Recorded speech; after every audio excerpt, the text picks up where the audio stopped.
Hi guys, it's Thomas here, and as you can see, I'm back on my new background, so I'm here to give you my review of the new action film, Teenage Mutant Ninja Turtles.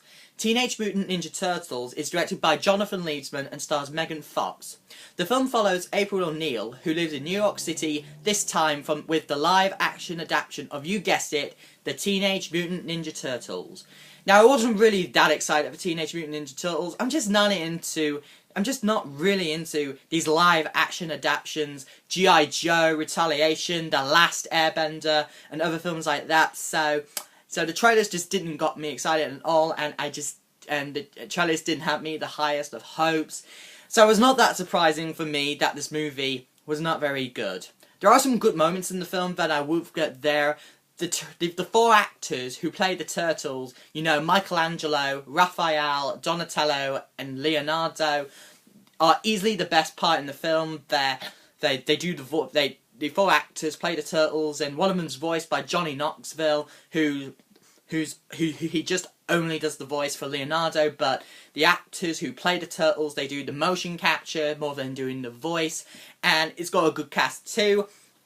It's also got Megan Fox, who plays April O'Neil, Will Arnett, Whoopi Goldberg, and William Fichtner. And there was one prob I had with William Fichtner as he got into the Shredder's outfit. I know the Shredder is a villain based upon the TV series, but I was a bit underwhelmed with his voice. The action set pieces are also pretty nice. There are some CGI effects in this film as well. There are some, they can get formulaic and they kind of get uninspired, but yeah, and they can get numbing after a while.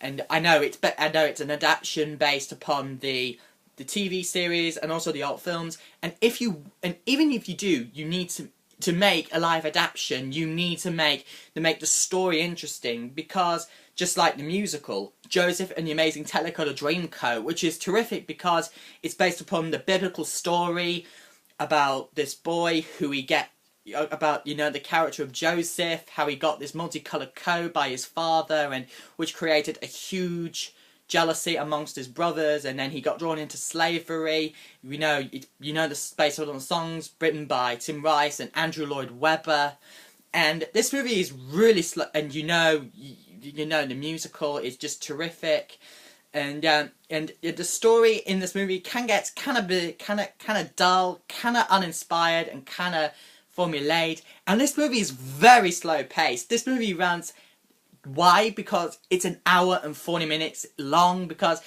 it really crawls. It never pops, it never gets exciting, it never gets anticipated one bit.